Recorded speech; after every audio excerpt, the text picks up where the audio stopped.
We are live. Thank you, Mrs. DeGraw. We'll go ahead and call our meeting to order. We're going to start with the 2021-2022 budget hearing. Nope, 2020-2021. Yes. Okay. With the amended cell. All right, thank you, Madam Chair. I'll start off with a presentation just to kind of set the background for both meetings. As of right now, the first section of the meeting is going to be on the amended budget for the current school year.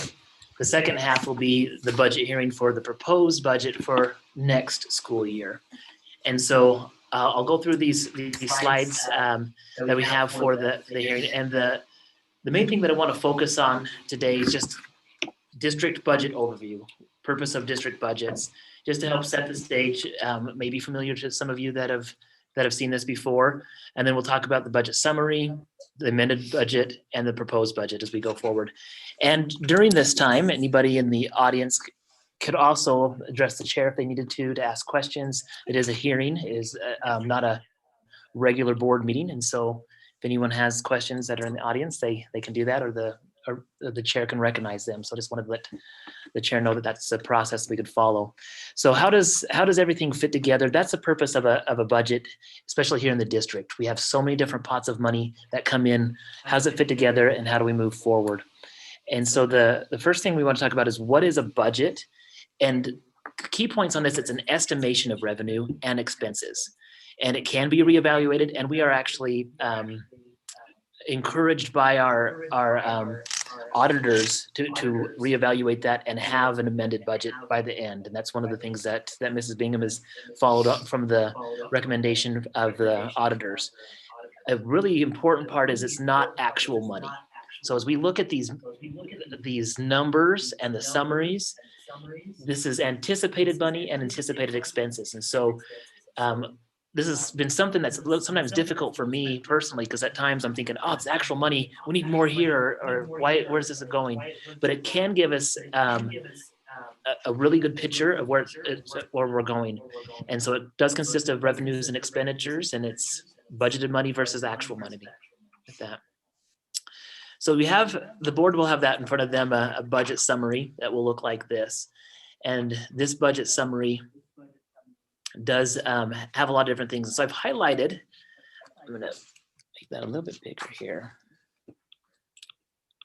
I've highlighted a couple that aren't highlighted on the boards, but one thing you can do with this budget summary page to help get an idea of where to follow is the beginning balances and the unappropriated ending balances.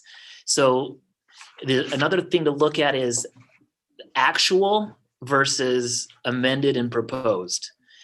So there's you see the 5 different columns there, and we're going to be talking about the general maintenance and operations fund. And so you can see that in 1819, the school district started with $1 million approximately, and they ended the year with 815 in this fund. And so you can see that they started again the next year with 815, and it ended with 639. So you can see that the trend in those 2 years tells us, wait a minute, we're spending more than we are putting in. So we need to make sure that we're aware of that. You can see that on the current year budget, 2021, when we were here last year at this time, we were experiencing COVID. We just had a 1% holdback, and we were told that salaries were frozen, and we were going to have a 5% holdback on top of that. Remember and so that was indicating that we were heading really far in a tough direction.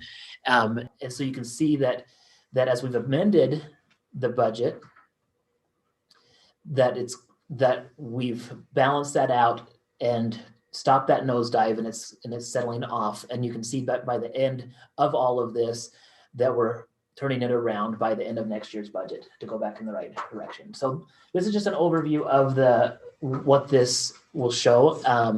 Other parts that it will show on this is, just a little bit, the state revenues.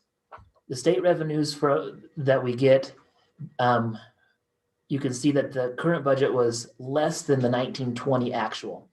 Another part with actual, we don't find out the actual amounts until September. So when we get into this amended budget for 2021, these numbers will change a little bit more because the auditor will come in August and he will shift things around. And then in September, we have the actual numbers that are shown. But you can see that we were anticipating a drop. That's because we were told 5% cut back. And you can see that with the COVID monies and the 5% and unfreezing of the fund, it went back in the direction that it should have gone. So the state revenues for our maintenance and operations fund is generated by student average daily attendance. So 95% of our enrollment is our best estimate that we can get. And this is what generates the support units. The support units we've talked about equal typically a teacher, enough to fund a teacher. Did they do enrollment during that COVID period? So they did not. Adjust for that? And so, excuse me, they did do enrollment, but it was based on the year before's attendance. Oh, I see. So that was one thing that as I was looking at, we actually had an increase in attendance this last year, but our funding support was based off of the 1920 numbers.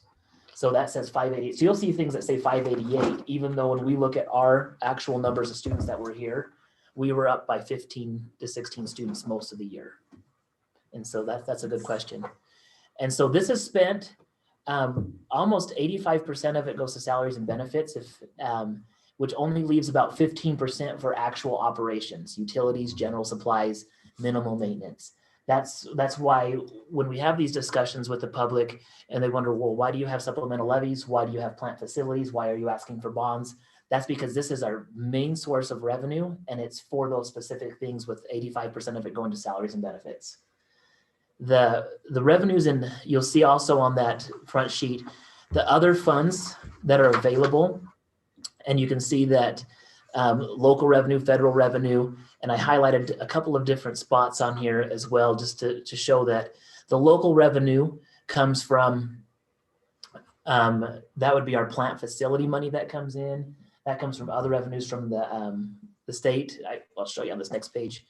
So you can see that the supplemental levy will go into the general fund. The plant facility goes to the other fund, and the bond and levy goes into the other fund. And so those will change year by year. The revenues for the other fund would be our professional development, literacy, leadership premiums, state grants, the CSI up, Perkins grant, food services.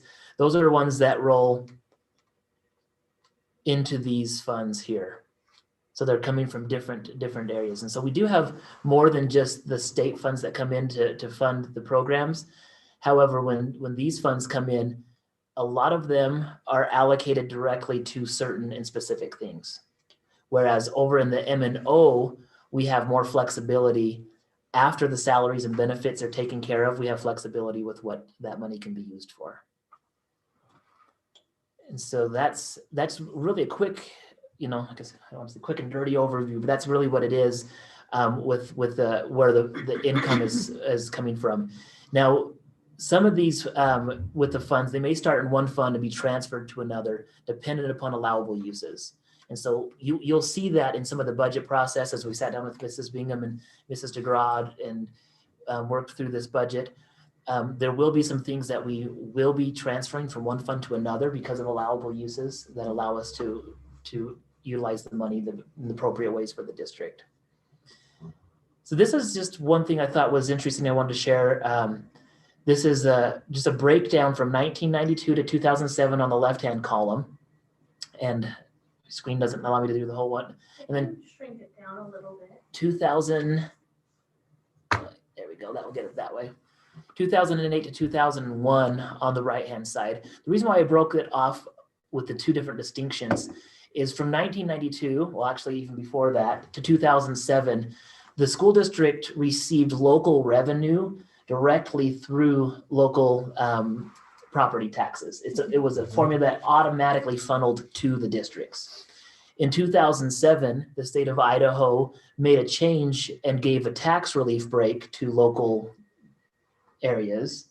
And so through that tax relief, they said, let's not have the local property taxes go directly to schools automatically, let's have a tax break with it and replace it with sales tax, replace it with other things that will be able to funnel into the schools. And so when that happened, you could clearly see from 2006-07, where the school district received $760,000, automatically the district was at almost a $300,000 loss when it came to revenue available for the schools.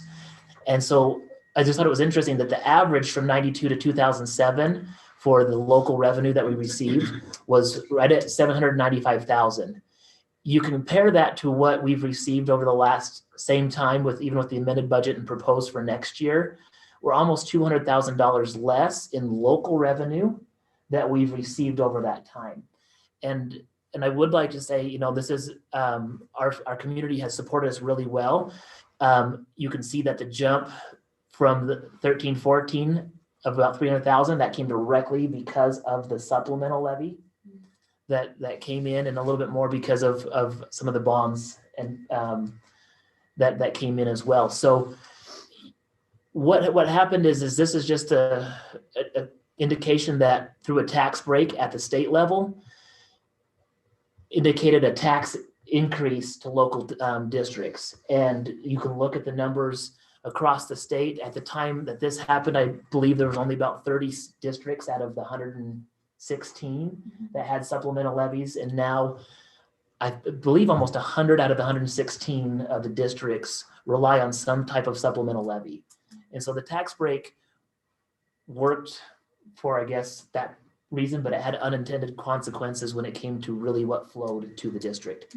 So again, the purpose of this is just to say thank you to our community members for supporting this, that we still are way below what we did receive from 92 to 2007.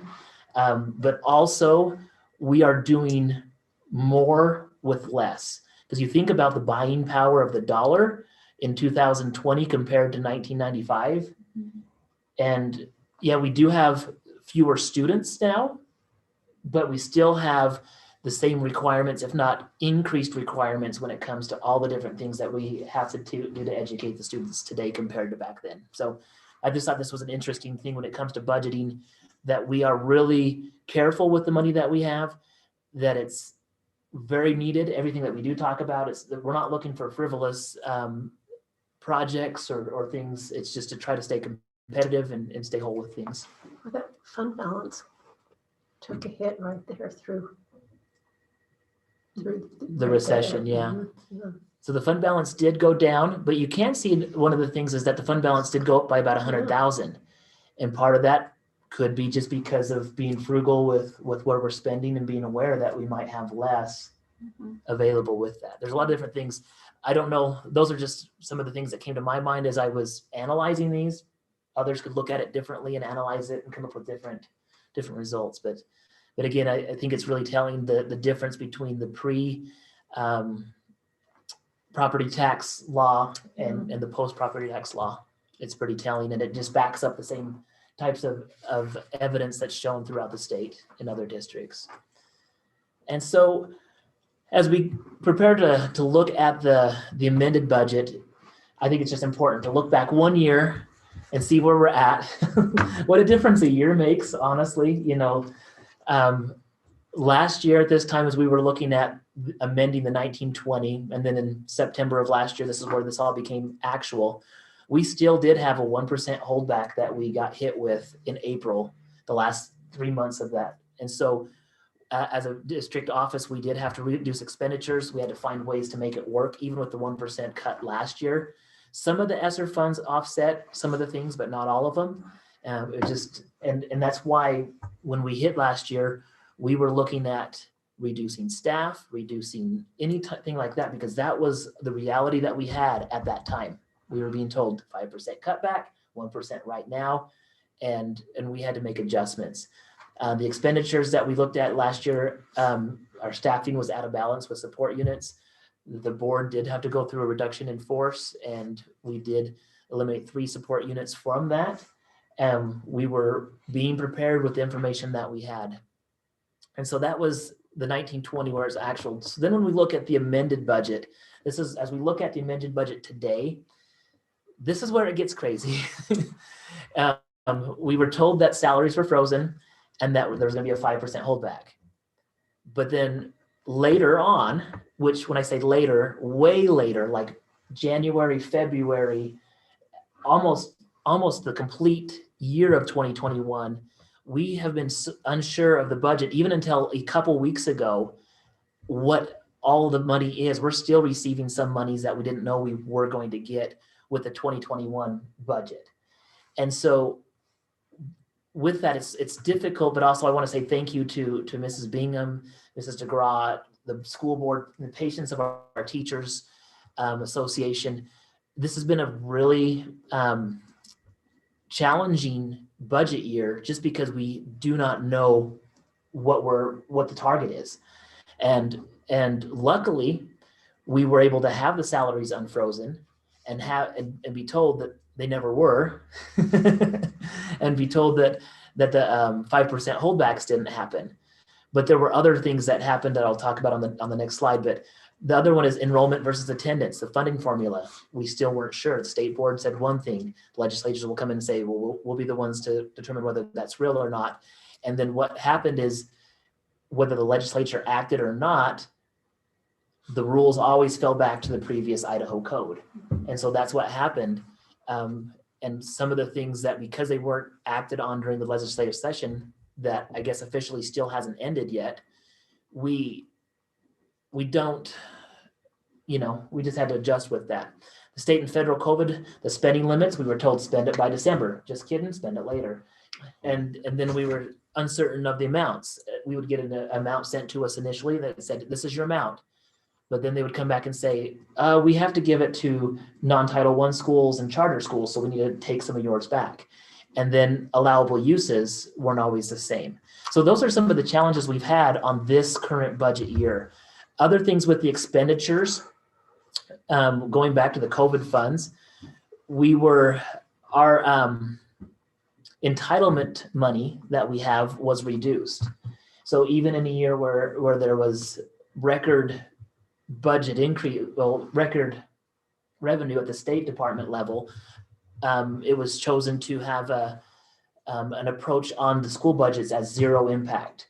So a zero impact from the governor's office says that anything above zero or less than zero, we're not going to impact you. And so this could have been a year where we received all of our regular money and then was able to use the COVID money for things on top of it. But the legislature decided to reduce our entitlement money, which was around $28,000 per unit, which would have come to the school, and they reduced it to $22,000 approximately per unit. And so we were told, use your COVID money to backfill that reduction. So those are all the things that we've had to do as we've been going through this with this budget. Other things that we were unsure of was 8.6% increase in health insurance. Fortunately for us, our association worked with the school district, and we were able to change insurance providers to allow us to have some consistency for the next couple of years when it comes to insurance. So what did that drop down to? This year it wasn't going to be much of a change. 8.6. What it will do is roughly save us $30,000 to $40,000 overall. So it's helpful. So it's helped, but it's not real impactful. Well, it allows us to go back to Blue Cross in 18 months and say, okay, we want to renegotiate our. Yeah, gives us a little bargaining leverage. Yes. So with the proposed moving forward revenue, this would be the, as we're coming out of COVID, and and I shared a lot of different things with uncertainty with the legislation, this and that. That's just the reality. I'm not trying to make a stand one way or another, whether it was right or wrong. Those are just the things that we are forced with. But moving forward, positives. We passed our supplemental levy. So grateful for our community for doing that. Mrs. DeGraff, if you want to touch that screen, we're going to shut down. Got it. Supplemental levy was increased. Our salary allocation will be fully funded. And so we were told the 5% freeze, but then they are going to move forward with it. So that means our career ladder increases, entitlement increases. I do have an asterisk there because, and then our ESSER money. So the funding formula, is intended to go back to from enrollment back to ADA. I read yesterday that the state board is looking at wanting to make it go back to enrollment, which for us would work well in our district. And so but what's happening right now is because there's nothing finalized, it always falls back to what's currently in code. Currently it's ADA, average daily attendance. So that's what it will go back to. But there was one with the entitlement increase. And so the entitlement money, when I said was 28,000, went to 22,000. It's projected to go back to 29 is what it should go back to next year. However, House Bill 388, which was passed late in April, had a section in it that talked about the Public Education Stabilization Fund. And this says that no monies shall be withdrawn from that fund from July 21 to July 23 or to June 23. The Public Education Stabilization Fund is there for districts that have fluctuation in attendance or are going to lose money. And so we could be, depending on how the formula falls in place, with next year, if it's attendance and it's lower than what we got last year, in a typical year, the Public Education Stabilization Fund would come in to help be that safety net to protect the schools from that. But because from 21 to 23, no monies can be withdrawn from that, districts may or may not be able to know exactly where they're going to fall.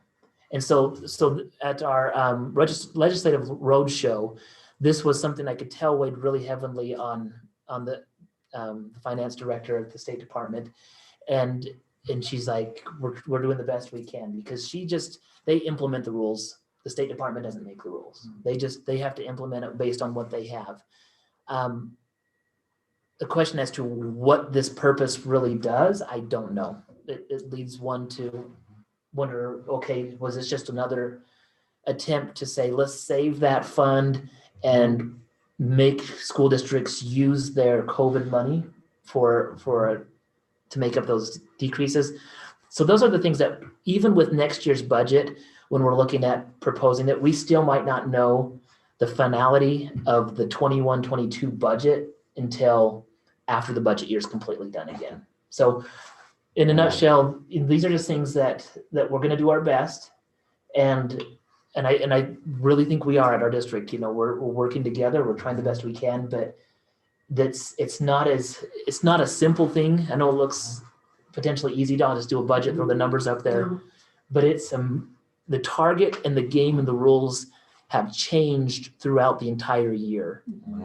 How can you plan anything new with a budget like this?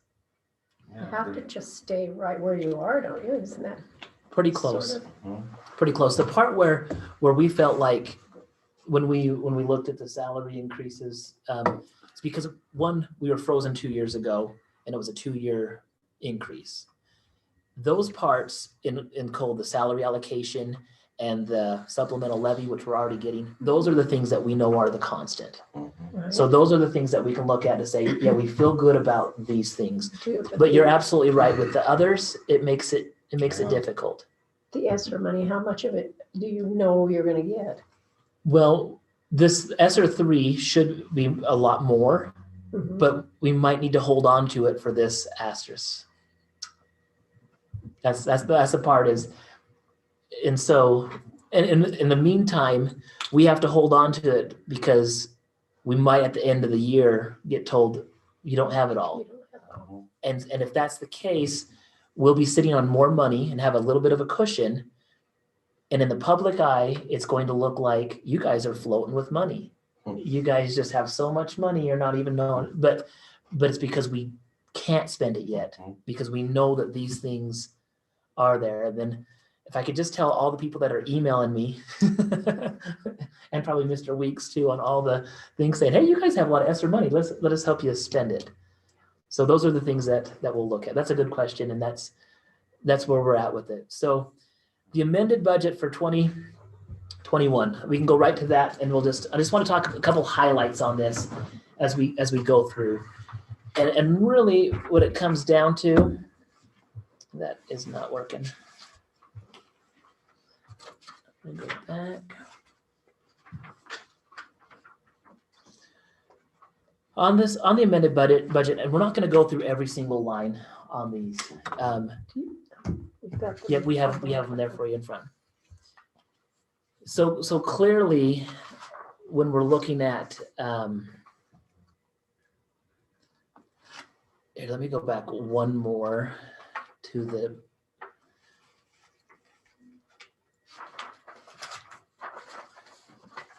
So what's going to be reflected in the amended budget, and if you can look here at the regular budget hearing notice sheet, when you look at the current year budget compared to the amended, you're going to see that there's increases. The beginning balance will increase. Transfers, you can see there was 10,000 that we initially thought we might transfer in, ended up to be 242,000. That is because of things like the ESSER monies that did come in, the blended learning grant that came in, those types of things. The change from 4.2 to 4.7 was because we didn't have a 5% holdback and we were able to have the salary increase. So those are the things that you're going to see in the amended budget. And so when you look at this one here with this form, these are just the details of everything that go into that other budget. When you look at that all the way through. And so there's tons of details, 41 pages of them. The first focus really is just going to want to just highlight that here on the revenues. So if you look at the middle column, you compare the current budget to the amended budget. And you go through and you'll see the exact same thing. The current budget, last year we thought it was going to be 506,000. Really, now that we're closer to it, we're thinking it's going to be 639. Now, again, these aren't exact dollars. That doesn't mean we overspent. It's just now that we have this snapshot going forward, this is how much we need to put into the budget to finish that off. You can see that our the things that didn't change, we just left the same. The supplemental levy was 300,000 last year. It's going to be 300,000 for the rest of this fiscal year. So that's why it's the same. So as you go through there, you can see different ones that maybe have changed. And when you see one that's like way different, transfers in, it's the ESSER money. And so that's what it tells you. You look at the base support entitlement. 800,000 was what we thought. We have 846. You can see that the salary benefits, we were thinking it was going to be 2.4. So that's really what you're going to see throughout the entire amended budget. This is just getting us closer to those areas. A couple of them, for example, if you look at like leadership premiums, we were told don't count on them from the beginning of the year. And 2 weeks ago, they said, oh, here they are. And so that's why it changes. Now, on one hand, that's great. We get them. We're able to pass them on to our teachers. That's exactly what we want to do. But when it comes to having a budget and showing people that we're trying to do our very best to be transparent, have a plan in place, we're being as responsive and responsible as we can with the changes in that. Trying to think if there's anything else.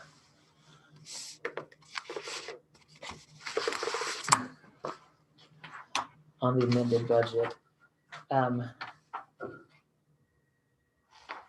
Another one that you'll see different is last year at this time we were told there was going to be 80,000 in federal money coming in for the COVID.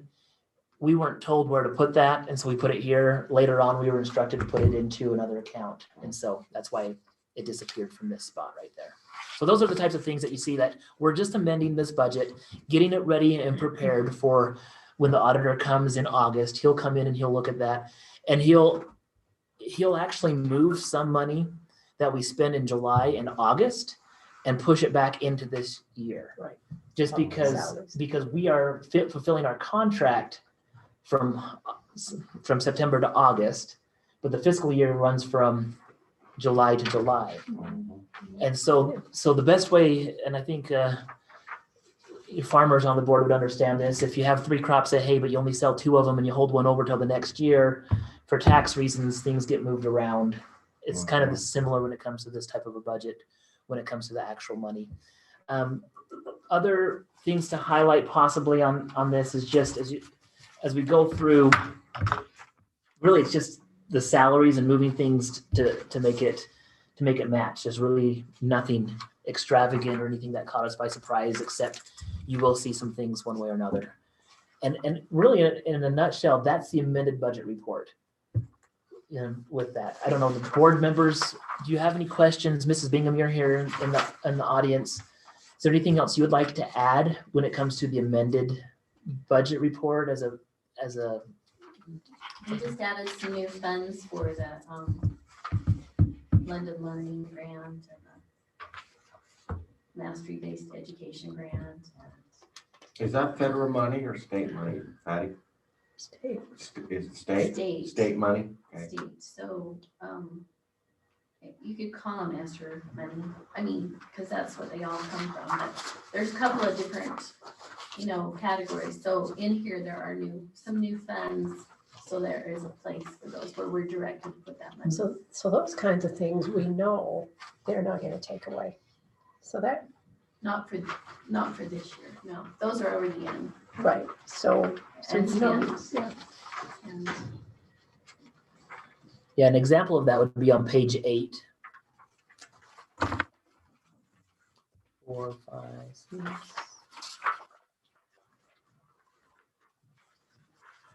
Oh.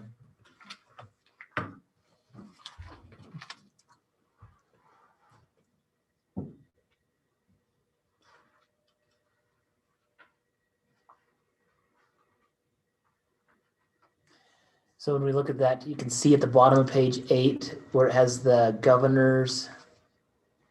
Is that right? That's right. No, page 6. I'm sorry. My bad. Bottom of page 6, you can see that this would be a new fund code that we had to create for the governor's allocation. And where we didn't have it before, but it's in the amended. So So a lot of that money that came in, we haven't spent yet. That's gonna go in. some of it has already been all spent. Because with the governor's allocation, Like, you didn't know that was coming. no, we knew it was coming. We just didn't know where to put it into the budget yet. Because it wasn't coming when the budget was first created. It came in the middle of the year. And so How much money do you think we got that we didn't spend? from ESSER 1, all of it's spent. Oh, okay. ESSER 1, all of it is completed. ESSER 1, but and the not, governor's allocation. The governor's allocation is all spent. The learning grant, LMS And the SEL. the blended learning grant was all spent. We were told to spend that by December 30th. The that's, technology grant. The technology grant, that was Okay. all spent by, what by about that the time. next money that came? so ESSER 2 has come in and we were given 53% for this year and then the 47% for next year. And that's where that 53% is earmarked to pay for the cuts in discretionary. And so when we went from 28 to 22, that's where that money is supposed to go. Okay, And so we have a plan on how we can make that work. And so then ESSER 3, when it comes in, it will have a portion of that has to be earmarked for remediation and learning loss. but none of it will go back to 2020-21. No, Okay. no, all for that's next going to year. go, and we'll see that in the proposed budget. Right, and that's the part you don't know how much. Yes, and that's the one that we're putting in Right. and going to want to be able to use it with one of the allowable uses, Mhm. put it into the general fund, and then wait and see what we have with the impact of the potential stabilization fund Right. Okay. limitations. So Got good it. questions. So that's all I have on the amended budget. If there's not, Oh, looks good, Patty. so Let's move right on to 2021, 2022. yes, and so.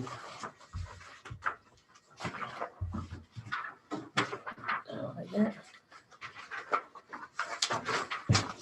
So as you look at this one, again, going back to oops, I want to go back to, when you go back to the regular budget hearing sheet, this is going to be the proposed line. And so this line right here, this proposed budget, the proposed budget is really just the details of where all of this is going to go. Again, this is not real money. It's not already spent. It's just, and we should build it in a way that we're really careful, that we're not making it so tight that we're spending exactly what we're expecting with revenue. So we did build it in a way that it has that cushion, the same way that 2021 was built that way, where initially the worst case scenario was that we had a $5,000 carryover. That was the absolute worst case scenario. But with things that changed and as things developed, it probably would have been around 400,000 if it wasn't for the ESSER funds, but we think it's going to be around 600,000. So that's where we think we're going to be starting off about 686, just depending on where all the ESSER monies fall into. And we think that we're going to end up with 719 is where we're looking at. And so as you look at some of the specifics, if you pull up your budget report, I'm going to make sure this is the correct one. One initial change that jumps right out is the supplemental levy as a $60,000 increase. So that's one of the areas that jumps out to say, okay, these are the things that are reflected in next year's budget.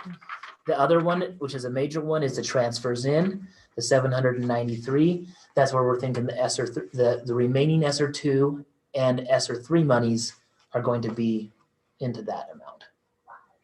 And so those are the areas that still have strings attached on how they can be spent. But that's why a lot of the people think, wow, we have tons of extra money laying around, but it's still not, we're not sure. It might be true.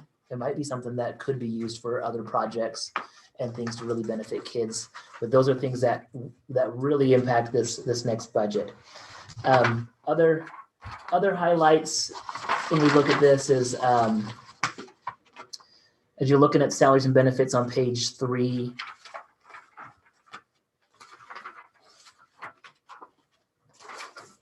our teachers, when they increase their college credits after their degrees, the state pays them more. They get $2,000 for a bachelor's plus 24 credits. If they have a master's degree, the state pays an extra $3,500. So this amount there is not coming out of our pocket. It's just more that's allocated. And so as the teachers have been moving along on the career ladder and increasing on the career ladder, that just means that the state will reimburse, their allocation amount goes back up. So these things are just reflecting that. We had a couple of textbook purchases that the board has approved. These things are just going to be shown in the budget for next year. So that's one reason why you look, well, why was the amended one only this much when we're going to do that much for the junior high? Those are the textbooks for the science.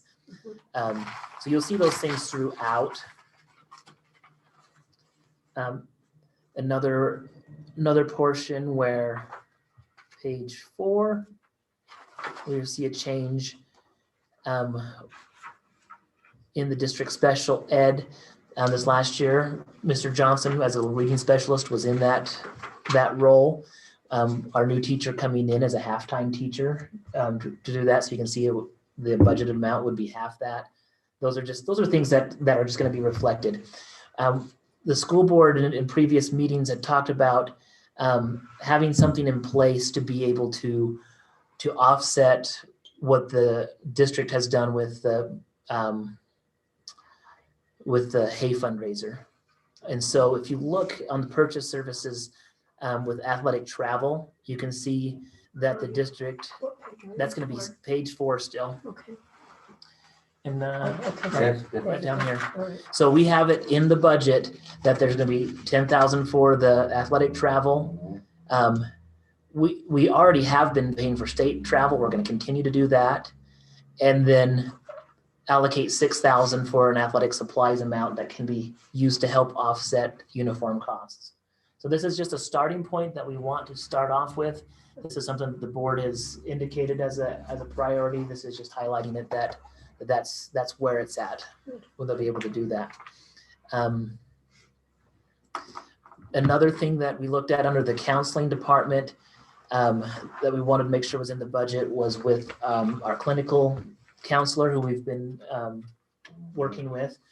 We want to be able to make sure that that's in there. We have 20,000 set aside in the counseling department to be able to allow him to come in and do that. And so we will plan on increasing that to once a week instead of twice a month, and have him come in for two training days as well with staff.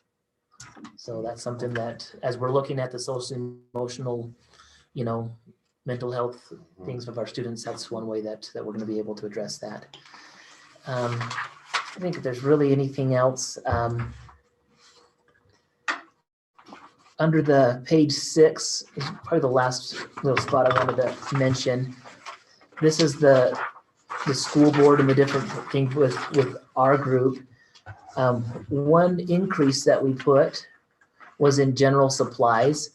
This is just to make sure that our board docs program that we have, and when we first got it last year, we were able to use the COVID money initially with it, but we just have to make sure that it's in the budget for that. And so those things are in place. We still have our budget in place for us to get turkeys and things for staff and all those things and the trainings. Others that are going to be a little bit different, when you look down at the bottom of that page with the elementary principal and secondary principal, even says principal, that's just a spot for those. We need to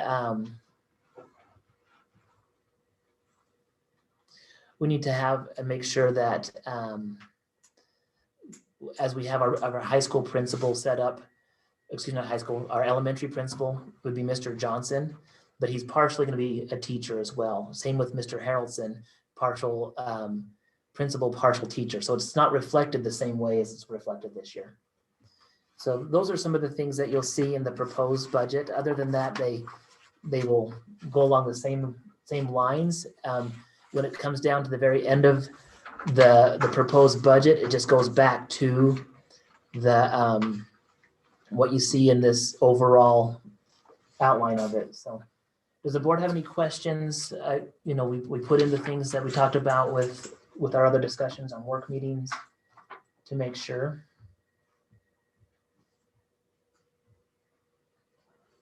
So the secondary includes junior high. Mhm. Yep. Yes, the question that Mrs. Perkins had was with that principal, the way that shows in here, the secondary includes the junior high and the high school on that. So that's just not the new principal. He's not making 50,000 more than me. Okay. And so I know that brings us to the end of the budget hearing. I'm wondering if there aren't any questions, that maybe we move to a recess for a few minutes, and then We didn't do this one. we did do that one. Just That was the first one we talked about. oh, wait a Yeah, minute. so that was Yeah, never mind. we went over the amended, and then we went over the proposed. Yeah. Okay, well, let's take a 5-minute recess.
We're back.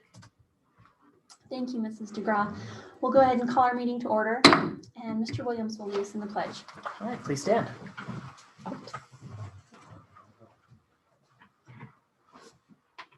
I pledge allegiance to the flag of the United States of America and to the republic for which it stands, one nation, under God, indivisible, with liberty and justice for all. Thank you, Mr. Williams. The floor would be open for a motion to approve the agenda.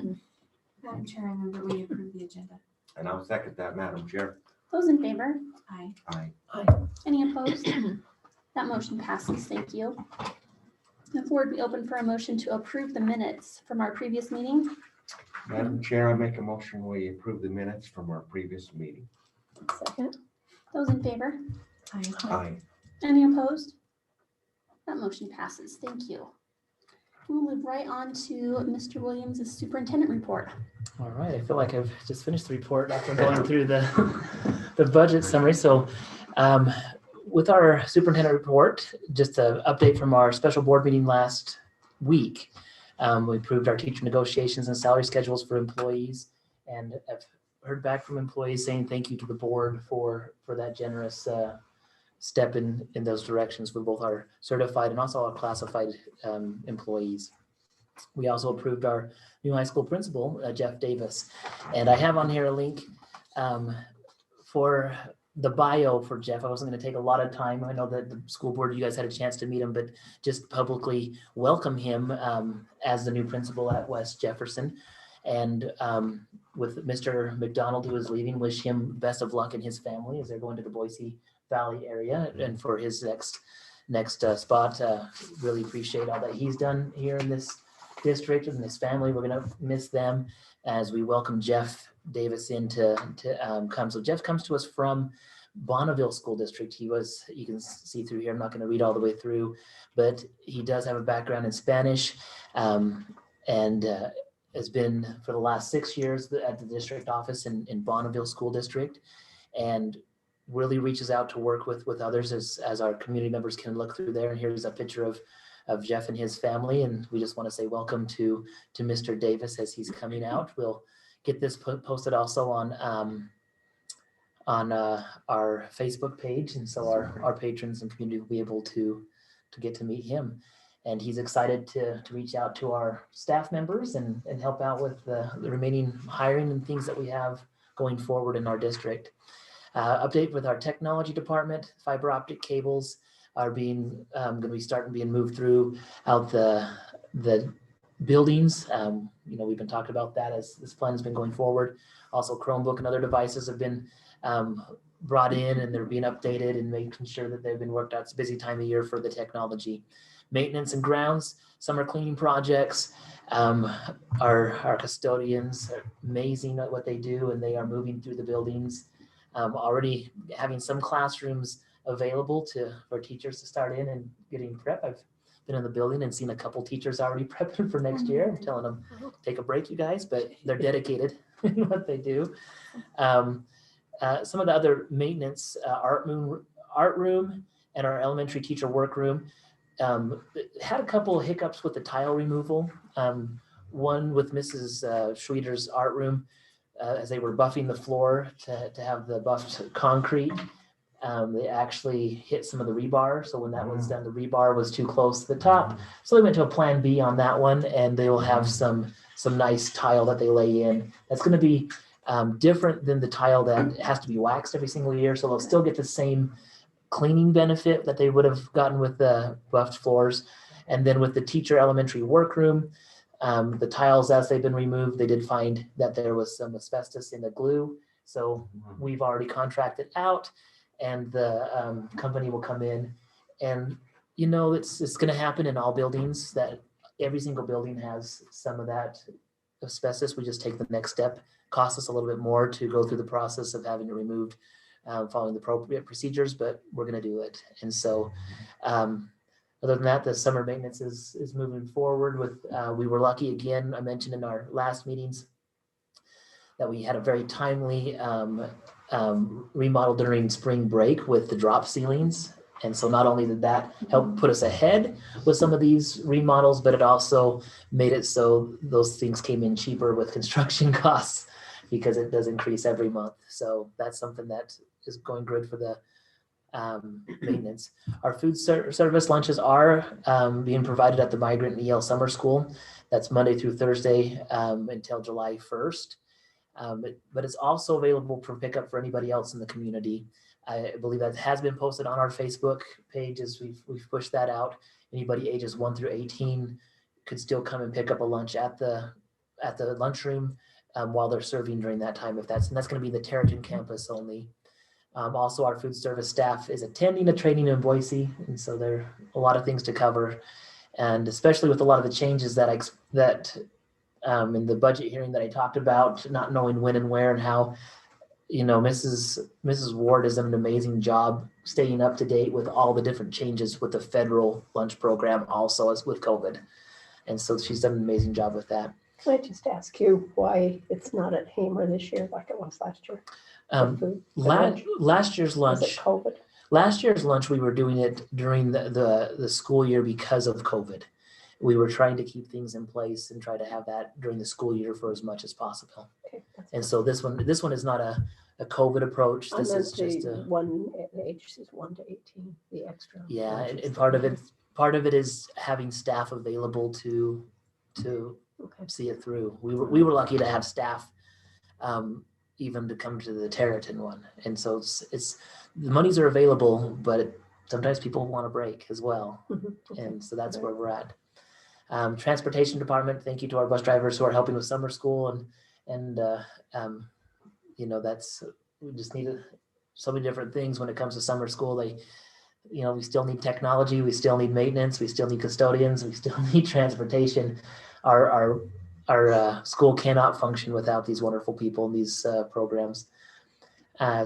Just an update with our schools, we did receive a K-4 summer learning loss grant and a K-12 learning loss and credit recovery grant.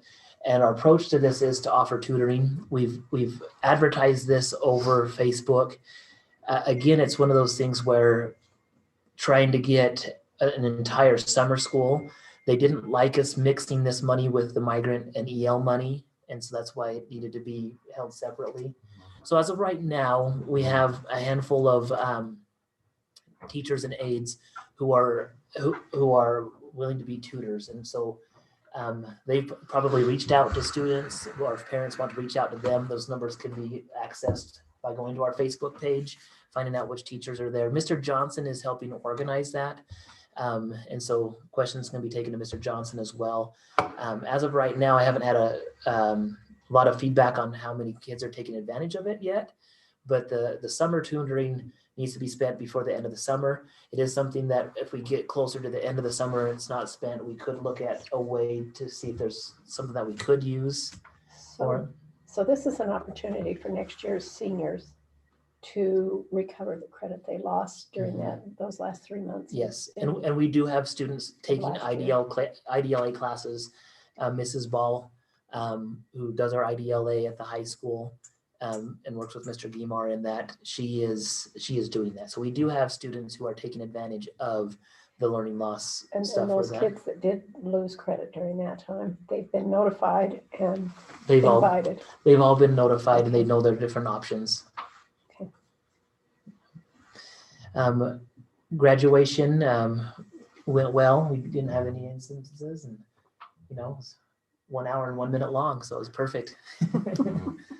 Extracurriculars, I didn't put all of them on, but if you want to see the West Jefferson School District 253 Facebook page, Mrs. Hall does a great job of keeping all of our different activities, not just athletics, but all of our different athletics or activities in athletics on there. And appreciate her doing that. But just a couple of things to highlight. Our drama production did finish out that last week of school. It was Disney's Descendants. Hopefully, the board was able to go to that. If not, it was really, really well put together. So Yes, I did go to it and it was wonderful. But I'm Yeah. wondering if we learned anything about, was this a good time to have it or did it? the feedback from Mrs. Erickson is that she loved it at that time. Did she have any seniors that didn't come back and help? The seniors all came back and they were all there. I don't think the seniors were any more grumpy than they were 2 weeks before at school. They probably had the same amount of senioritis 3 days after they graduated than before. But the part that works well for that is any other time of the year, we are going to have a conflict with athletics. There's not a conflict with athletics during that week because state tournaments are held the weekend before. So there are no athletic events that are going to compete with anything. The other thing is because it's held the last week of the trimester is they have the entire time to rehearse. Whereas in years past, when the play was held in the first trimester of the school year, they would try to have it between volleyball and basketball for the girls and right at the tail end of football season before the boys basketball season starts. And you would always have some type of crossover where there was a conflict with athletics. But then you also have 2.5 weeks of class with kids who have already completed their final project. And so they get 2 extra weeks to actually practice before they go on. Whereas in years past, they would have to have, they would do some night rehearsals. They didn't do a dress rehearsal before this year. The first night was their quote unquote dress rehearsal. And so I guess that could have be viewed as a negative, but when I talked with Mrs. Erickson, she liked it. The other thing that was good is families that were coming in for graduation could hit both of them. So the gate didn't suffer? No. Okay. Nope, gate didn't suffer. They had There were really several sold out. several Nice. Couple of the first two. several sold out. The thing I also liked is the matinees. Yeah. I went to the matinee on Yeah. Friday night. So did I. I Yeah. went to the Yeah, matinee. you almost got a standing ovation there when I you came in. did. They were surprised to see me show up. No, Mrs. Erickson is like our school board member. Came in, but it was for a family with younger kids because I took my little kids. The afternoon show was so much nicer than, that 7 to 9:30 Yeah. show with a 3 and 4-year-old. Like it really was, and so I hope the kids, eventually as they look at this, it can go to show that just because somebody hits graduation, that all of a sudden we're not like, boom, you have nothing to ever do with West Jefferson again. And you could have somebody that says, well, my commitment level is, I'm going to leave. But most of the positions in the plays have a backup person. They have a backup plan if somebody doesn't do it. Good. So cool. That's good. That's to a good question, but it really, as we looked at that, and that's a good question, because I'm always big on what did we learn from it? What could we do differently?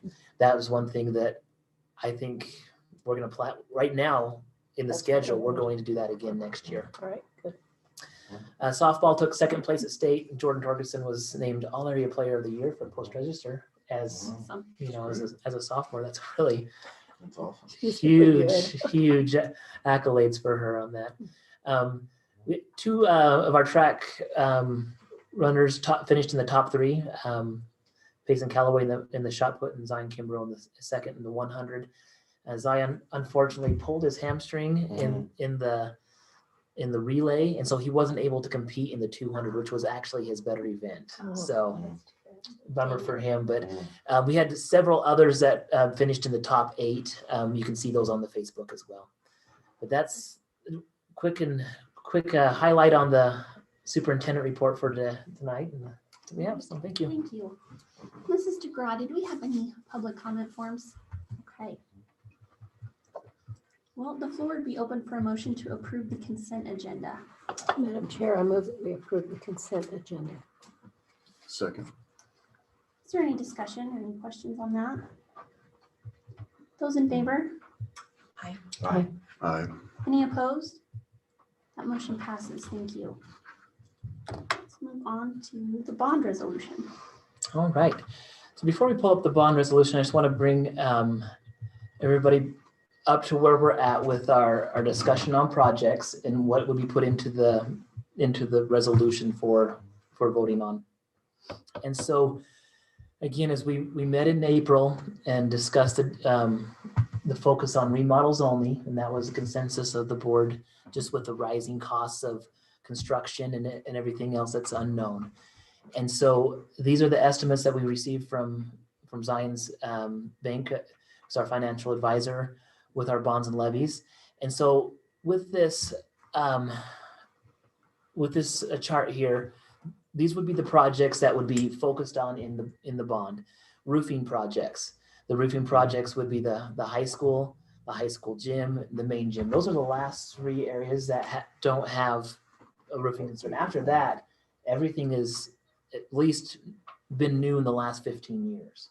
And so then we would need to look and see where our next one is. And that's where after these projects are completed, I'd sit down with Mr. Soderquist and we would make up an estimate to say, this is the next level when it comes to roofing projects, just to have a plan moving forward. Facility remodeling, and I put a $500,000 amount here just because, again, this is something that with construction costs, it's really hard to know exactly how far it's going to stretch and where we're at. But these would include auditorium, where we look at the lighting, some of the other curtains and things with that. We were able to use plant facilities to get the new curtain up in front. We would need to get the black ones back behind and the lighting on that. Our high school gym, also known as the old gym, needs to have a renovation completely done on that. We were thinking that would probably be close to $200,000 just for that portion right there. The main gym, the floor needs to be repainted. It's 25 years old. The blue with all the covering makes it look teal. My kids asked me one day, why are we green? And I said, no, we're not, we're blue. That's just what the new gym floor looks like.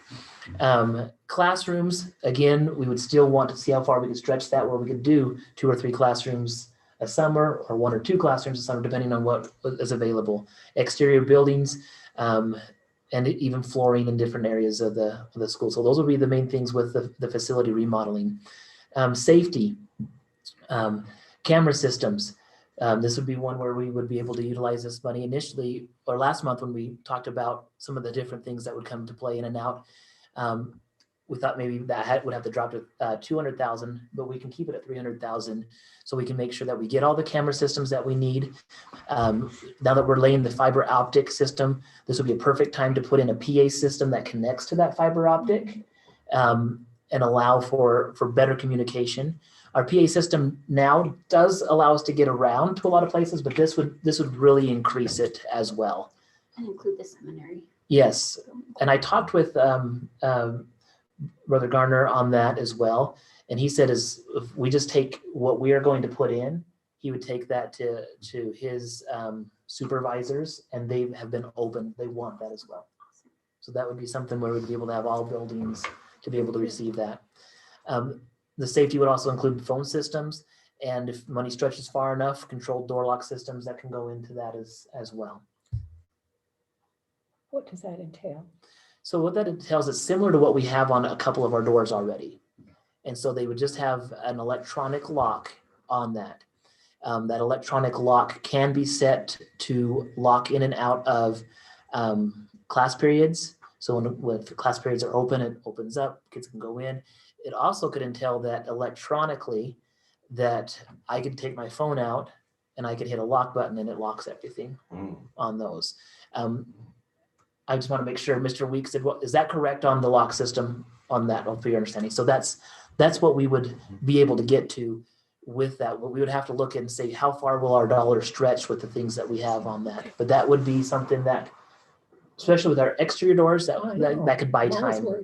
And that's everything that we do never will guarantee 100% protection. No.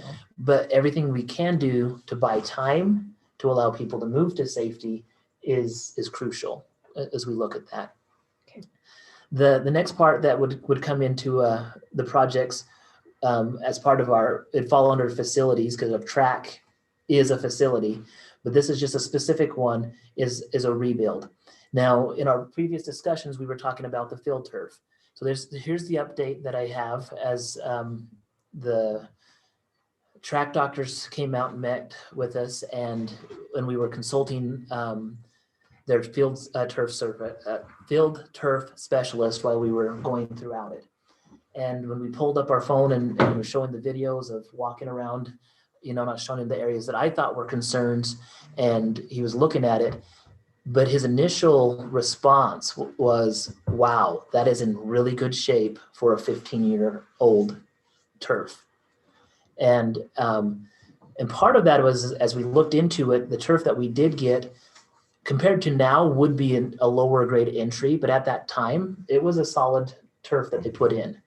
And so we were looking at the threads, we are having some that are coming out, but at the same time, you're going to expect that after 15 years. Most places that have heavy traffic on their turf, they're replacing them right at 10 to 13 years. Like they go in and do that. And I remember officiating on the turf field in Boise. I'm not going to say the school because that wouldn't be fair in a public setting, but I was officiating a state game, and their turf, I think, was on the lower end of their term. And I noticed there were tears and there were different things on that turf in that another school. We don't have that on ours. And so I think that as we walked around and we looked at the options, here's where we were looking at. We know our track needs to be repaired or rebuilt. There's two different terms. There's a rebuild and a retop. A retop means you come in, they already have the base down, and they retop it with with more rubber to help make it safer. The rebuild is they take it all out and then they put it all in new with a rebuild. So initially, when we were looking at, if we have to redo the turf, that's going to be a lot more money at the same time. And we haven't been talking about it because it's one of the things is we're looking to say the track needs it, but the field doesn't quite need it. But if the field is only 1 or 2 years off, it doesn't make sense to come in and build a brand new track and then 2 years later drive the equipment over the top of a brand new track to do that. But as we looked at it, we think we can get 5 to 8 years, and maybe if we're lucky, even more. But I think a conservative amount is 5 to 8 years with our current football field. That is we have the grooming equipment, we have the things to come in and fluff it up. We could even look at when the company comes in to fix the track, they might even be able to come in and bring some professional people to bring in and just have a tune up on it if they needed to help out. That's just an option that we could look at. The other thing that we went and got the safety tool to test the impact. Took that out, we tested it, talked to the field specialist. The numbers that it was coming in, is it's still in the range of being safe. We're not even pushing the unsafe side yet. And so we're pretty lucky right now with the field turf, but what we have to be realistic on is that there will be a time. And so after gathering that information, this is the plan that I want to propose going forward, is we don't look at field turf right now with this bond. It's a great idea because I know it's controversial, but at the same time, it's coming. In 5 to 8 years, it will need to be replaced. And it's not going to be a surprise because we're talking about it now with a plan. It's not some far off date that, one day it's going to happen. And I hope it's the next board member who's in my chair. Or I hope it's the next superintendent who's in this chair. No, it's coming in 5 to 8 years. And that's what we're going to have to look at. But here's the investment that you look at. We're going to get 20 years out of that turf field, the one that we have right now, where some said it wouldn't last 6, some wouldn't, some said it's going to come in and it's going to be the biggest mistake. But by the time you take the cost and multiply it over with the amount of use that we do have, it beats anything that we could do with a grass field any day.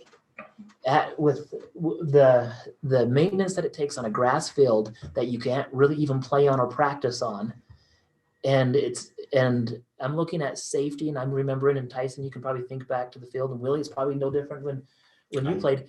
We might as well have been playing on the grass we played on. We might have been playing on asphalt. Parking lot. Like seriously, like they did the best they could, but without a watering system, without having a full-time maintenance crew that just is able to do that. Well, even with the watering system, you get the sprinkler heads that stick up. I can remember being on other fields and hitting the grass and rolling through some of those sprinkler systems and hitting them with your arms and different things. Yep. So. You know, that's so another advantage. so it's safe. It's a safety thing, but it also, whether you say it pays for itself, it's worth the investment over the time, over the years. And even in 5 to 8 years, when we look at the increase in the new types of turf that they have coming out, potentially could last longer than the one that we have now. If we were able to get this much out of an older version, we should be able to do that. And so there's just, you know, the total amount for the bond proposal would be 1.5. That would also include some for parking lot, the events parking, asphalt repair. Those are things that would go back out by the regular football field. Would it finish that? This could do that. And so that's, you know, those are the things that we'll look at with that. So that's the proposal that we've come to through all of our discussions and finding out the information. I feel really good about this proposal going forward. I know that it was one of those things that I want to get the best use out of the turf. So what will happen when the field turf is due to get redone, that would be a perfect time to come in and retop the track. So you'd come in, they'd still cover it up, protect the track the best they can, put the new field turf in, come back, and then retop the track. And then that protects both of our investments. Like if we really could go back in time with trying to figure out, it would have been perfect to have retopped our current track at a time that we were anticipating the end of the football field to be done. And then they both could be done at the same time. Since that didn't happen, the next best move would be to rebuild now the track, because you're gonna have a good foundation of track going around, and then we retop it after we replace. So I don't know, any thoughts or questions or along that with at least what's. What was the rebuild cost or retop versus rebuild? The retop is about 100,000 less than a rebuild. So it's, you know, you're pretty close. It's one of those things you put in a little bit extra and it gets you more time. And even with a retop, they give you a 5-year manufacturer warranty on it. And so the additional money is when you look at the current one out there, the south side of the end zone in the D area of the track and field area, that's not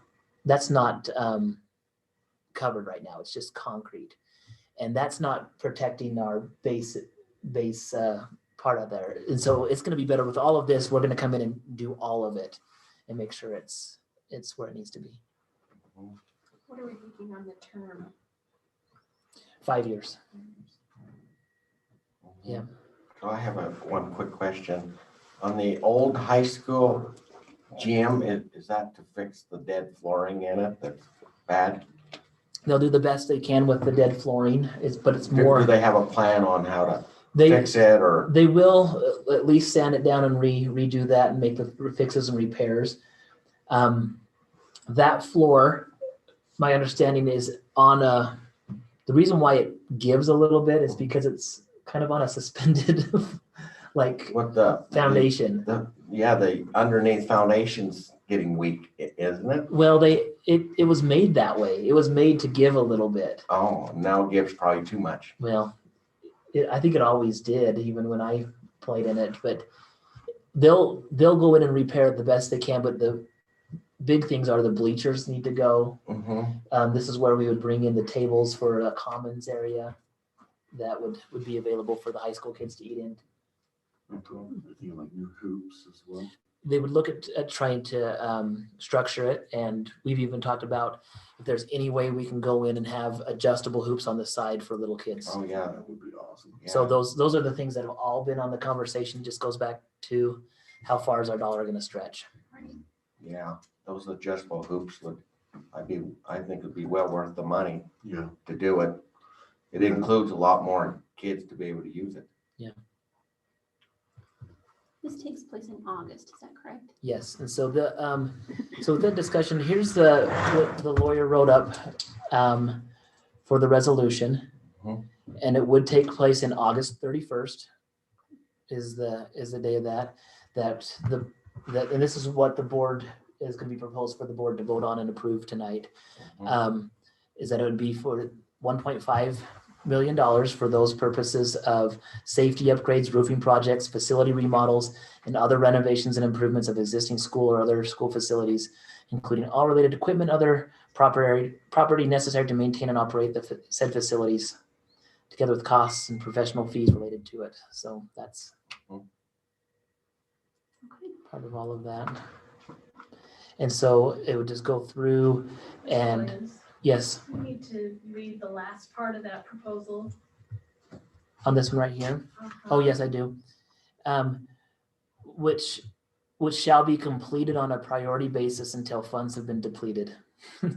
And so we wanted to have that in there, just so we're upfront. We don't know. We want to get to all of this. And there's a chance that if costs come down lower later on, maybe a little bit more, but there's plenty to remodel. Again, these are things that $1.5 million is a lot of money, but this is going directly into it. Whereas in our previous bond discussions, we were thinking we were going to be able to get to almost all of this with new projects before the other construction stuff came in. Will all these projects be outside contractors, or some of it will be? The roofing projects will be, of course, to the roofing companies, asphalt companies, the track company. There's some things that we might be able to do to save money on the track. We might be able to tear up the old track, save, $20,000 here or there on things like that. But whatever we can do in-house, we're going to, because we can save money that way. But it really it depends on the remodel projects in the classroom more than likely will be done by our own staff. But we definitely will bring in outside people. We'll be the ones that contract it out. We don't need to hire a general contractor to do that. Manager. We'll be able to hire those people in as we need them. So that's. Any more discussion on the bond resolution? Is that the only thing on the ballot at that time? I believe so. Okay, the floor will be open for a motion to approve the bond resolution. Madam Chair, I make a motion that we approve the bond resolution for upcoming for this summer. Is there a second? Second. Any other discussion? Those in favor? Aye. Any opposed? That motion passes. Thank you. I just hope the bond passes. Okay. Should all have a paper regarding the stipends. If I should be able to move through this one. Each year we offer supplemental contracts that goes out to our coaches or other types of contracts for employees. Some of them are supervisors. Some of the things that they're in charge of. This is both extracurricular and also things like our music departments, drama departments, and so forth. And so these are just the amounts that we offer for these positions. And the total would be $94,770, which is actually $3,000 less than we did last year. We were able to change some of the responsibilities of some of the individuals where they no longer needed that stipend because it became part of their job. And so really there's no changes to this, with the exception it's $3,000 less than last year. And so at this time, it's really up to the board if we could just approve a motion to approve the supplemental contracts, but I can answer questions as you look through that. Madam Chair, I make a motion that we approve the supplemental contracts for year 2021. Is there a second? I second. Any further discussion? I want to say, I realize $94,000 is a lot of money, but look at what we get for that. Yeah, a lot. People in this community are amazing. Okay, those in favor? Aye. Any opposed? That motion passes. Thank you.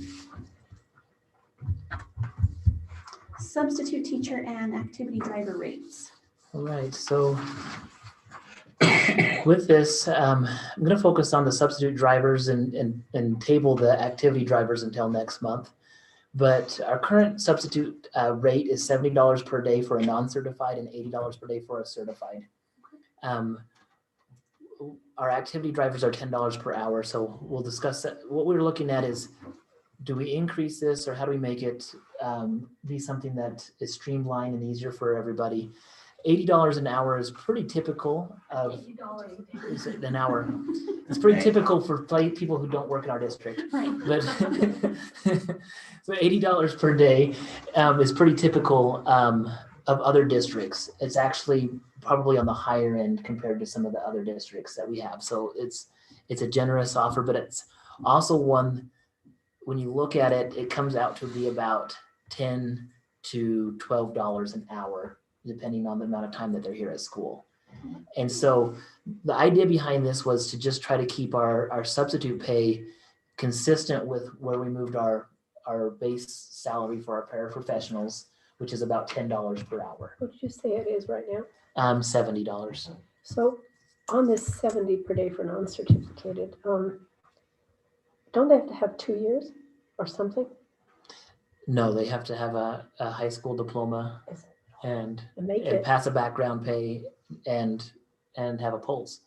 And we'll get you in as a substitute teacher. You can't find substitute teachers. It's like we had times this last year where I was the substitute teacher in this room. And between Mrs. DeGraw and I, we would come in and we had the class in here just because we have some great substitute teachers. We really do. We have a handful that are really consistent.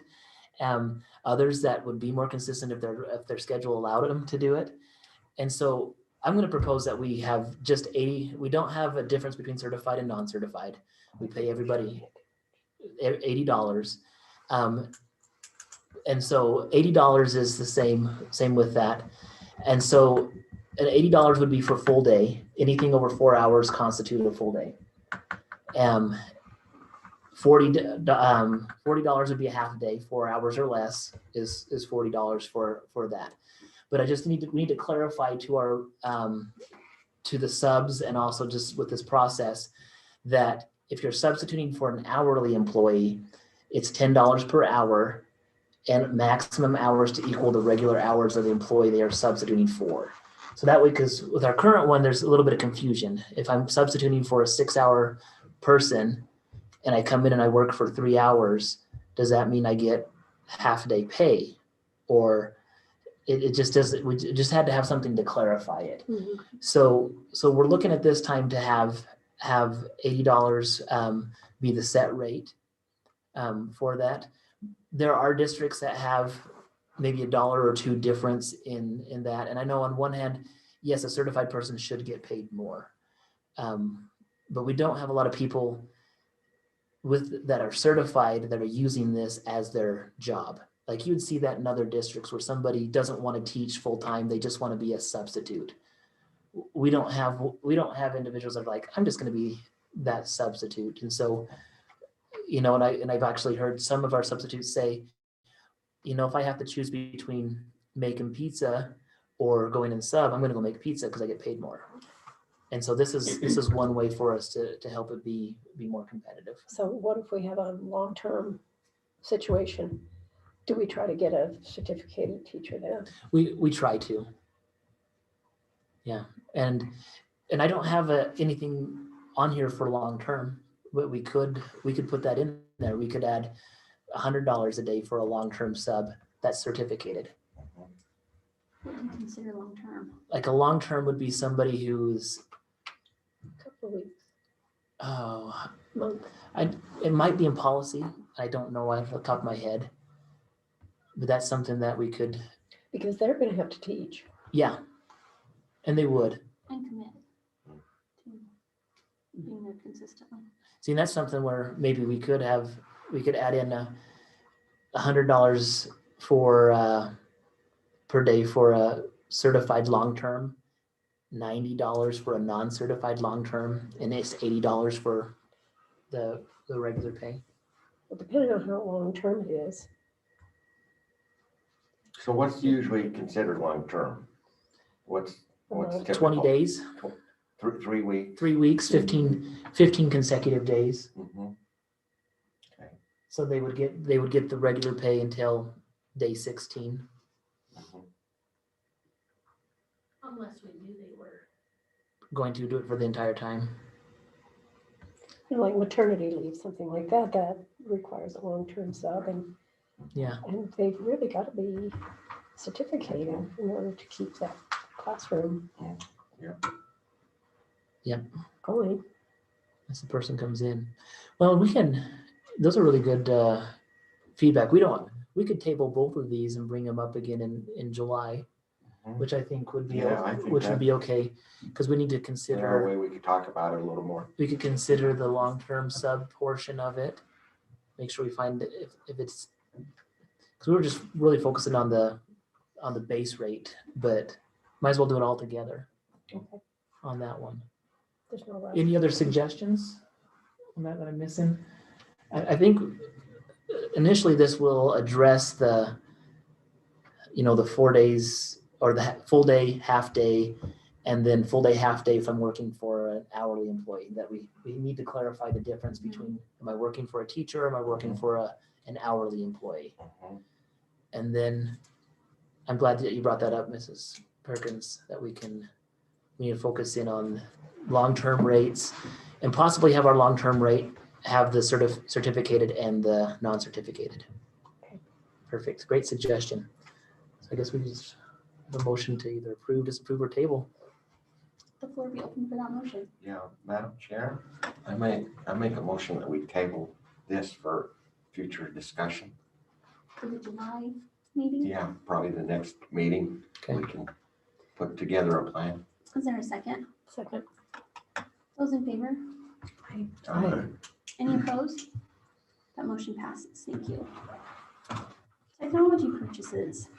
All right. Review. There's a couple of them on here. And I've invited Mr. Weeks in to help save me if I get stranded on this. So technology person, the first one with the initial steps for camera systems upgrade. So in our bond proposal, we do have the bond proposal to have it go towards safety updates and cameras. But with or without that, we need to have some initial things put into place. Right now, while we're going through and laying the fiber optic lines, it's a perfect time to put some interior cameras in spots where we need them and a couple outside cameras where we need them. Instead of laying it and then waiting for the bond to pass and doing this, this will at least be able to get those things going in the first place.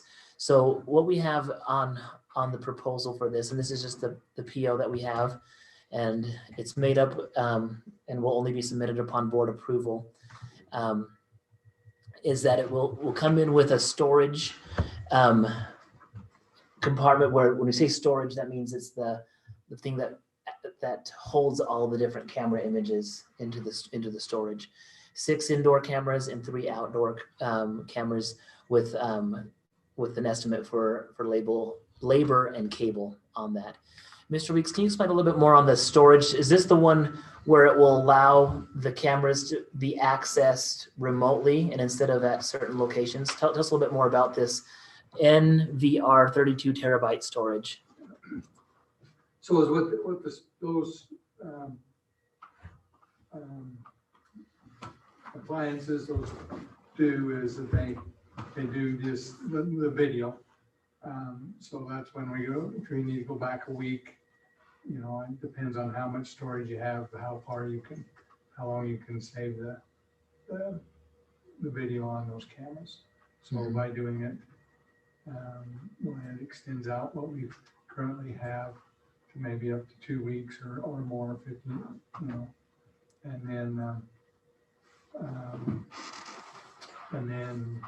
yeah, as far as pulling that all together, yes, I think it would bring in, we have a central server at that point, and at that, then we can start doing it, looking at the whole system from one place. Okay, so this would lay the groundwork for that to be able, because right now with our camera systems, We have a camera system at the elementary, and you only have one location where you can see that. It's the principal's office, and it does that building. You have a room here in this building that we can see the cameras for this building, but I can't see any of the camera stuff from the elementary and vice versa. And it's the same with the main gym, and it's the same with that. So this is going to lay the groundwork where we would have access to all the administrators could have access to every single spot. So that just helps lay the foundation for better safety, but also better investigating, other things like that with what we need to do. Question. So you said this was going to take place before the bond money, we have it, so how are we paying for this? This would be just coming right out of our technology. Technology money? Yeah, we don't have enough, obviously, to just go in and buy sound system or PA systems and everything without the bond. The bond will be able to come in. This would get us the groundwork, but what it does is it connects into all the old cameras. The bond would come in and take out all the old cameras, and then we put new cameras in where the wiring is already around. Okay. So these cameras, the 6 indoor cameras and the 3 outdoor cameras, they would be the newer ones, but the old cameras are compatible, but they're not, the technology is really improved, and that would just add a layer of added protection on that. Let me just clarify just a bit. We have right now, we have a certain amount of analog cameras and a certain amount of IP cameras or network cameras. So the ones that would be able to work with this system would be the IP cameras. So that kind of The analog until we can, like I say, hopefully get the bond through. And so the analog cameras will be phased out. Yeah. And that's what, is that right, Mr. Weeks? The analog cameras are the ones that are mostly on the systems at the different schools. Yeah. And that's why they're only able to see them at that location. So, good question. And so so we do have a proposal for this technology for $11,988 to be for the initial steps for camera system upgrade. All right, the floor would be open for that motion. Madam Chair, I move that we approve the technology purchase, the initial setup for the camera system. Is there a second? I second that. Any further discussion? Those in favor? Hi. Any opposed? That motion passes. Thank you. Moving on to computers. All right, the next purchase order is just to get upgrade desktop computers. These computers would be focused in on the secretaries, district office, principals, just to make sure that those computers are up to date. We were able to get a lot of the teacher computers upgraded during the blended. This will just allow the other technology to be in place. These are the computers that Mr. Weeks looked into. They are a refurbished computer. We've done those before in the past and haven't had an issue with the refurbished. The difference between a refurbished and a new one is about $500. Is that about right? 500 or 600. So this allows us to actually get more. But we haven't had, like I said, we haven't had an issue with that. Have you had anything else you'd like to share on the refurbished computers that you've looked at?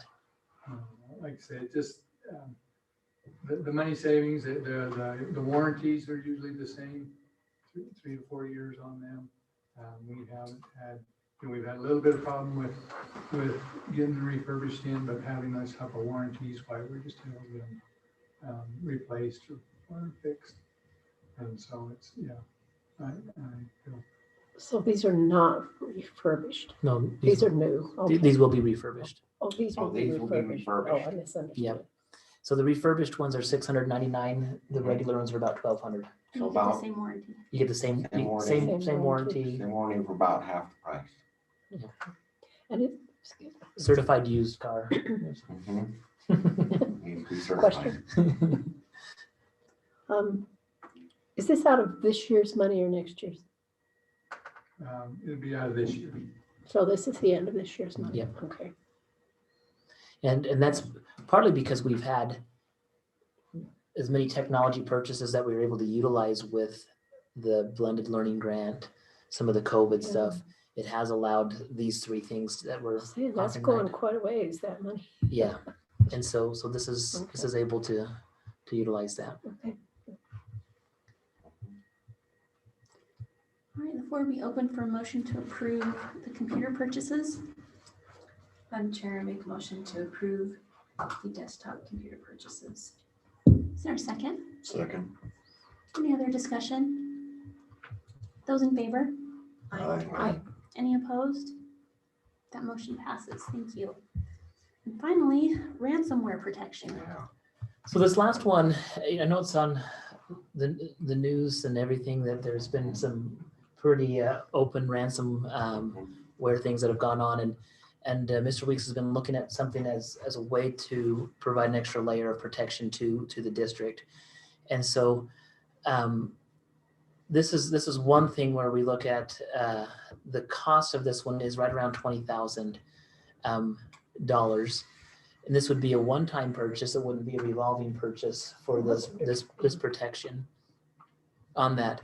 And so, Mr. Weeks, why don't you go ahead and explain a little bit more about, why you feel like this is, what you're seeing from your side as the technology director in the district, with the different things that we have in place, and why this proposal is something that you want to come before the board. Okay.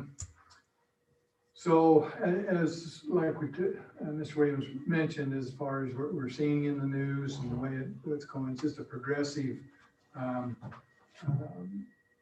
attack on businesses, on anybody that's got a network and trying to get the information and to capture that, hold it for ransom. They're getting big dollar payouts for that.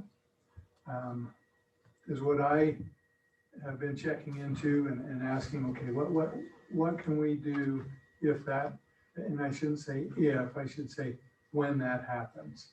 It's just getting bad enough that it's not. Are the ransomware people going after school districts too? Yeah. And we've had districts, little bigger districts, even within our area that's been hit with them. I know of 2 in our 6th district that have had it. Mm. And so is what we do with this system is it puts, like Mr. Williams mentioned, the extra layer in there. So see if I can explain how that happens simply, I guess, is that they come in and usually it'll be like through an email or something. They'll get inside on the network, and then they start seeking out all the information that they can on the network, and they're looking for where the backups are going and how to get into the backups. So they just keep working on that, and then once they finally get in, figure out how to do it, they'll delete all the backups, and then they'll capture all the information on the other servers, and then that's when they come forth and say, okay, you're shut down, and here's what it's going to take to get it back. Wow. But on this system is what it does is it takes and puts an extra layer of backup that they don't know or they can't see that's happening.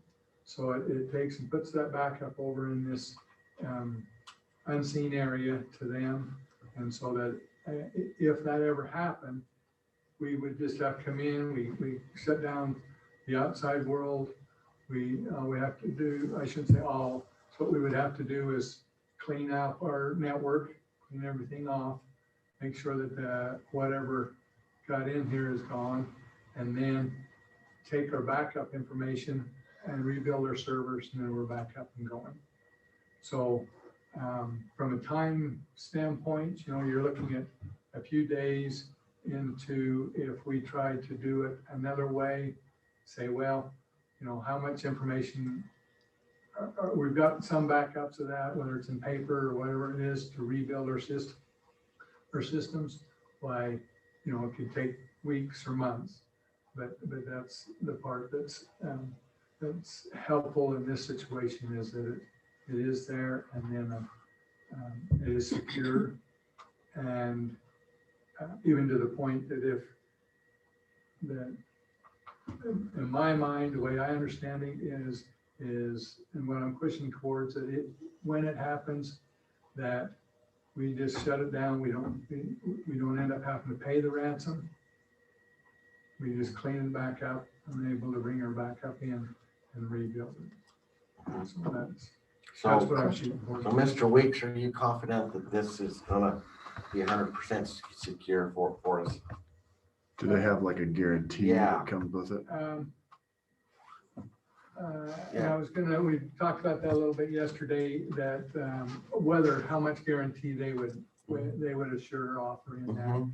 But I don't know that they, it's a high. I don't know whether I can go clear to 100%, but it is from the experiences that they've had in it, it's been foolproof to that. So do they have a good track record?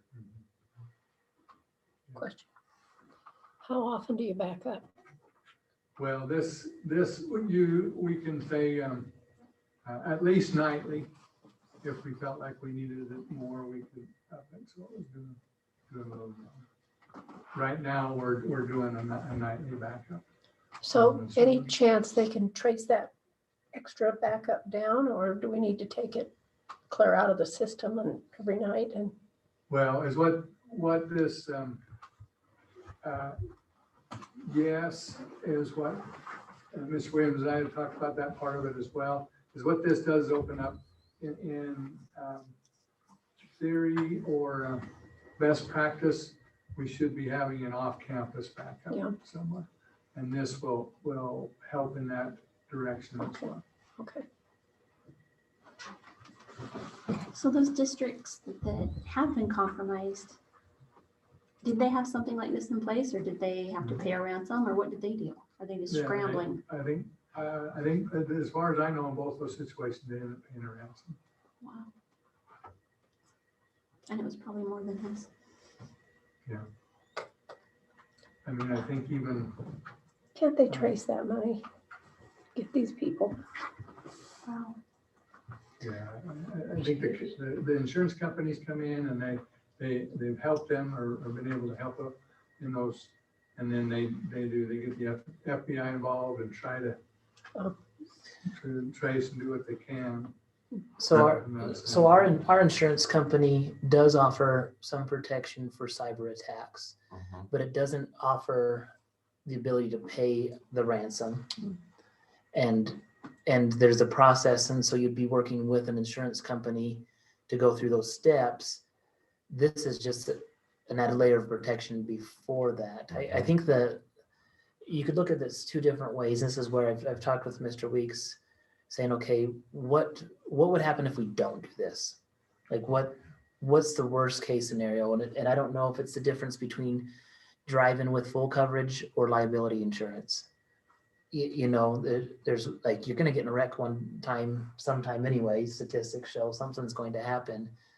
Are you going to go full coverage or liability? And in my mind, how I'm understanding, this is more of a full coverage. Whereas the insurance company, what we already currently have is we're basically driving with liability right now, in a way that we're not going to be held accountable for something. But there's certain things that would be shut down. There's certain things that we could keep going. But you also look at it, do we have, with our smaller staff, and this isn't a slam on Mr. Weeks at all, but if something like this came, everything else gets dropped because that's the only thing we can focus on. So on one hand, this type of investing in something like this allows our staff to keep going, or at least have the support needed when something like this were to come on. On the other hand, you're looking at it and saying, it's $20,000 that we're going for on something that may never happen. So that's the part where it's one of those things, and that's why I have to defer to Mr. Weeks' stance as a supervisor, to go, these are some of the things that we need to look at. And so it's one of those things that I don't know. I do. I'm a full coverage insurance. So this is next best aside from having off-campus Well, Or you can do both. we do both. It's, Okay. it's both. It's, yeah. Okay. It's, just, yeah, the off-campus becomes the big deal about an off-campus one, right, what we have right now is that they could be inside that backup already. So if it happened to us with our current system, we go through, we clean it all up, we bring our backup back in, put it in, while they're still there, they're back there, type of thing. Whereas with this situation, is that they can't see it, they can't get to it at all. They just, so that if it happens, that it is secured. What's the difference between this and just having it back up to the cloud?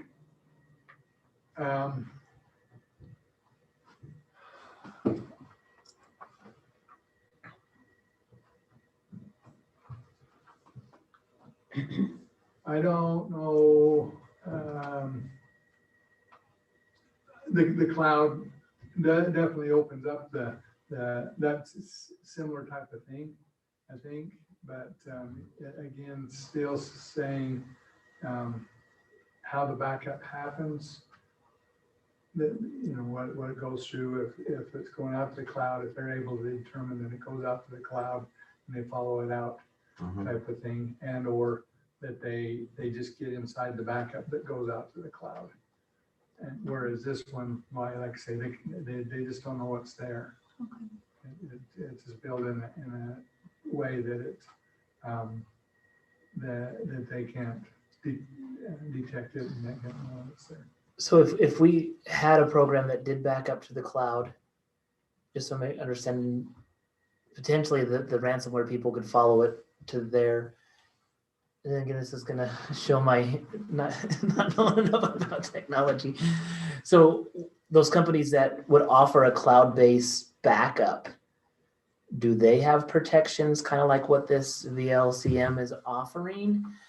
Or is that something that would be cheaper in the long run or similar, or what are, like, well, the thing that you're gonna find is like you mentioned earlier, this is a one-time cost.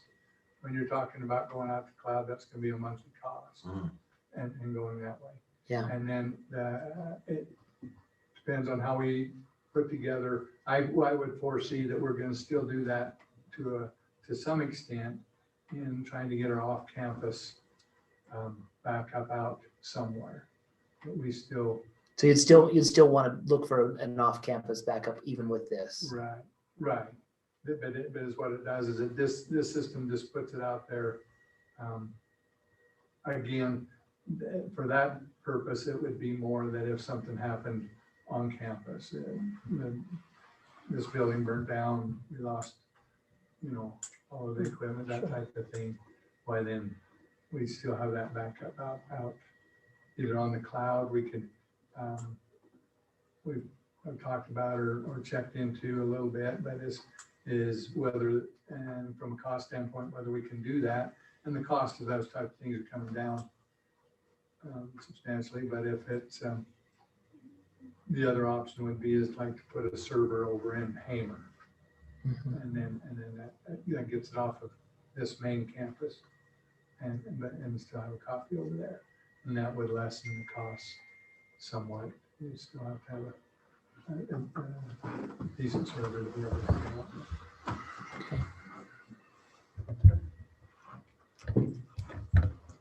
Any more questions for Mr. Weeks? Before we open for a motion.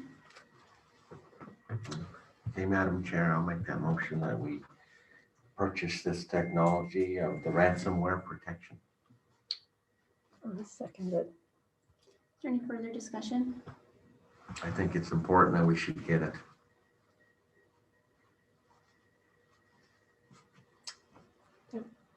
$20,000 might be cheap Yeah. compared to. Yeah, 20,000 might be cheap compared to what we could get into. I should have asked, is this also this year's money?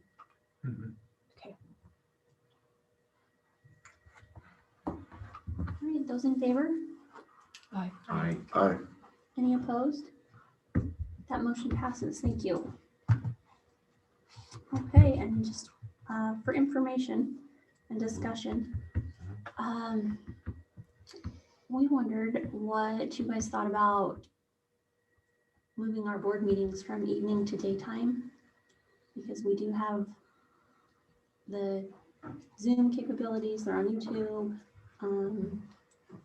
Our attendance is not high in person.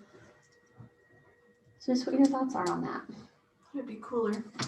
It's pretty toasty. We can turn the AC on, but then you can't hear anything. Well, I think it's cool, both, cool that way and also it's cool. Also, your favorite. You're thinking like morning or just sometime What works earlier best in for the you day? guys? That's where we'd have to look at really the Timing. timing for each individual. When we've looked into it, I know Carrie and I have looked at, we called, looked into the Idaho code. It doesn't say anything about the exact time. It just says it has to be consistent. It has to be a consistent meeting time for members of the board. So you're thinking not just summer, but for the rest? Yes, it would be, I don't know, Mrs. DeGrasse, since it's a discussion, anything else that, I know that you might have sent some emails or communicated with ISBA. So What I did you? have talked with Chrissy Lamont, Mhm. and she said that there is nothing that would keep us from doing it during the day. There is a procedure we would have to go through to amend our schedule that we voted on in January.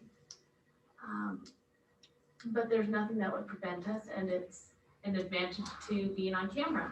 You guys don't have to stay out late. That would be wonderful. And I actually think during the school year, if it's held during the day, whether it's a morning meeting or a mid-after, like a 1 o'clock meeting, either way, we'll probably have more parents show up in person because their kids are at school.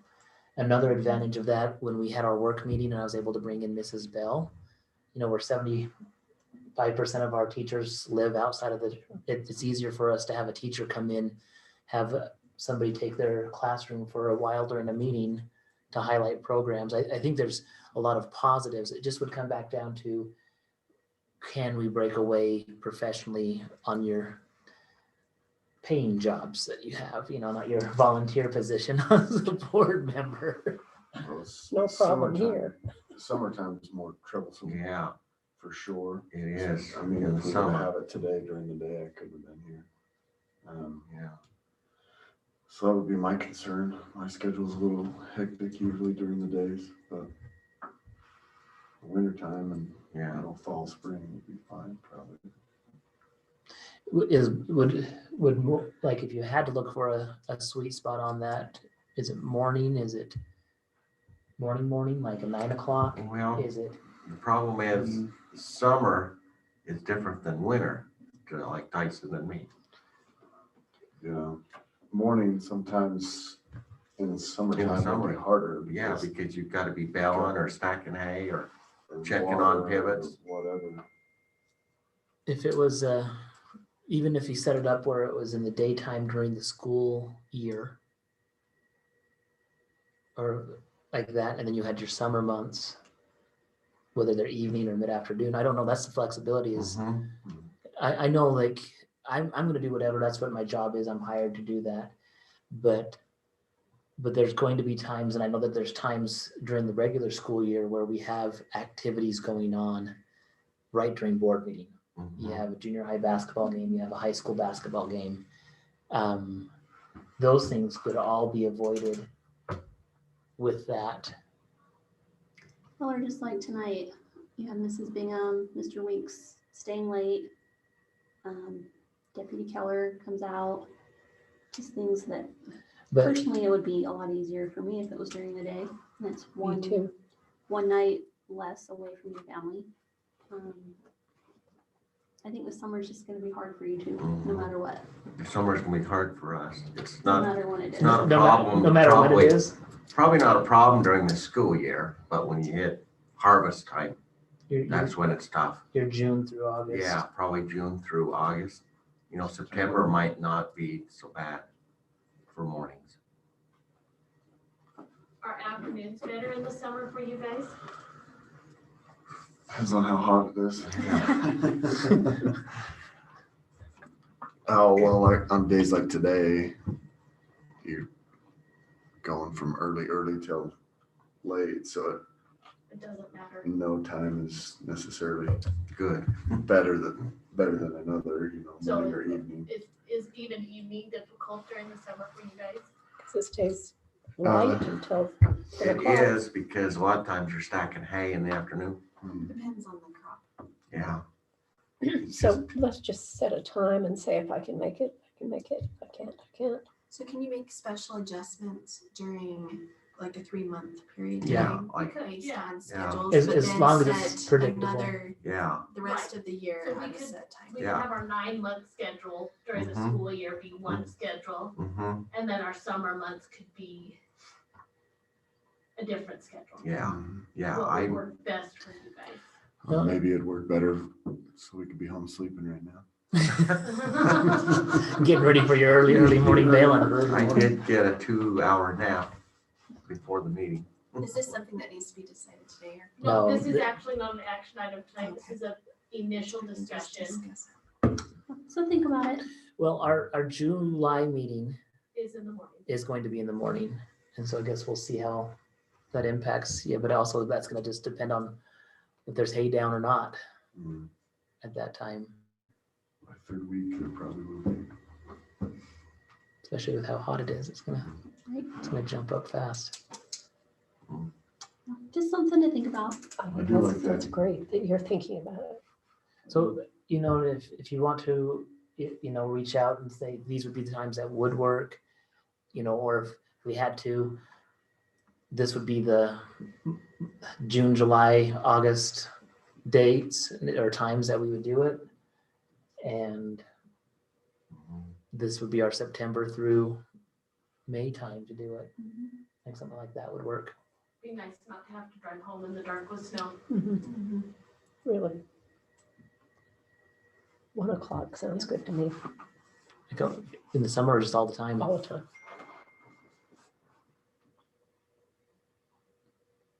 That's close, 1 o'clock could be something that we look at, and maybe that's just a harder one because if there's rain and your hay's getting rained on, you have nothing else to do except come and. Don't say those words. Well, we would like some rain Yeah. someday.